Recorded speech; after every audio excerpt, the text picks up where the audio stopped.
Hello po, magandang gabi po. Po si Madam Mamay, no? Sa mga interested magpa-private reading, ha? Pakiclick na lang po yung bio natin, no? Diyan po sa description box.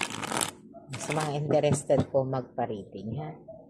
Dito tayo sa tema natin, ha? Na ano, no? Ano ang nakikita sa'yo ng ibang tao? Ano nga ba ang nakikita sa'yo ng ibang tao?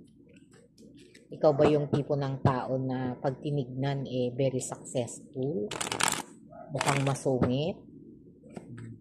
Mukhang mabait?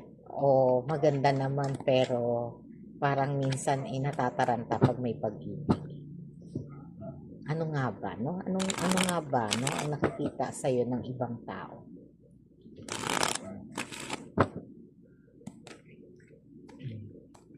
Ikaw yung tipo ng tao, no? Na talagang madiskarte naman sa buhay. No? Madiskarte, ha? At hindi mahiyain. At talagang parang pag pumasok, no? Pumasok sa isang sitwasyon ano lang, dire-diretso lang, no? Parang hindi iniisip yung para bukas. Yung padaskol-daskol, no? Pero very successful naman sa buhay. Pero pagdating sa pag-ibig, ha? Parang dito, ito yung pag-ibig na to, ito yung kahinaan, no?